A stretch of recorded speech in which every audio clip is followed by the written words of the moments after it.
வாழ்க்கையில் சில நேரங்களில் நம்மில் பலருக்கும் நிதி தேவை ஏற்படும். அந்த நேரங்களில் தற்காலிக உதவியாக தனிநபர் கடனை வழங்கி உதவுவது வங்கிகளும் நிதி நிறுவனங்களும் தான். ஆனால் இப்போது அந்த தனிநபர் கடனை கொள்வதற்கு வழி சற்று கடினமாகிவிட்டது. ஏனென்றால் இந்திய வங்கித்துறையான ரிசர்வ் வங்கி சில புதிய வழிகாட்டுதல்களை அமல்படுத்தி உள்ளது. இந்த மாற்றங்கள் ஒவ்வொரு கடன் கோருனரின் நிதி பழக்கங்களை மிக நுணுக்கமாக பரிசீலிக்கும் வகையில் உள்ளது. முந்தைய காலங்களில் வங்கிகள் மாதத்திற்கு ஒருமுறை உங்களின் சிபிஎல் மதிப்புகளை புதுப்பித்து பார்த்து அதன் அடிப்படையில் கடன் வழங்குவார்கள். ஆனால் இப்போது ஒவ்வொரு 15 நாட்களுக்கும் ஒருமுறை அந்த மதிப்பெண் புதுப்பிக்கப்படுகின்றது. அதாவது நீங்கள் கடந்த 2 வாரங்களுக்கு ஒரு சிறிய தவறு செய்திருந்தாலும், ஒரு கடன் தவணை தவறவிட்டிருந்தாலும் அது உடனடியாக உங்கள் சிபிஎல் மதிப்புகளில் பிரதிபலிக்கும். இதனால் கடன் கோரிக்கை நிராகரிக்கப்படக்கூடிய வாய்ப்பு அதிகரிக்கின்றது. இதன் மூலம் கடன் வழங்கும் நிறுவனங்கள் நிகழ்நேரத்தில் உங்கள் நிதிநிலை எவ்வாறு உள்ளது என்பதை மிகவும் துல்லியமாக அறிந்து கொள்ள முடிகின்றது.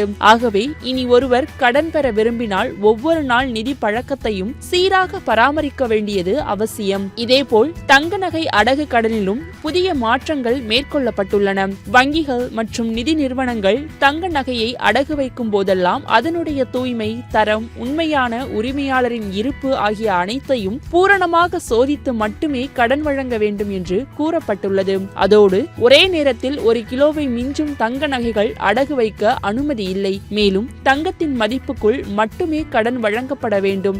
நகையை காண்பித்து முன்னறிவிப்பில்லாமல் அட்வான்ஸ் தொகை பெறும் முறைகள் இனிமேல் முற்றுமாக தடை செய்யப்பட்டுள்ளது.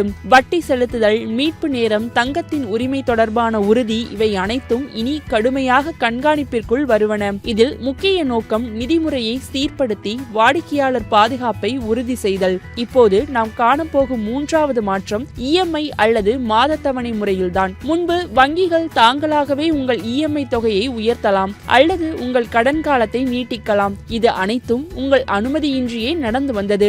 ஆனால் இனி எந்த ஒரு மாற்றத்திற்கும் உங்கள் எழுத்துப்பூர்வ ஒப்புதல் கட்டாயம். மிகவும் முக்கியமாக உங்கள் கடன் வாங்கும் தருணத்தில் கடனில் முழு விவரங்களும், கட்டணத் தொகை, வட்டி விகிதம், கால அவகாசம் மற்றும் பிற விதிகள் அனைத்தும் தெளிவாக கூறப்பட்டுள்ளன.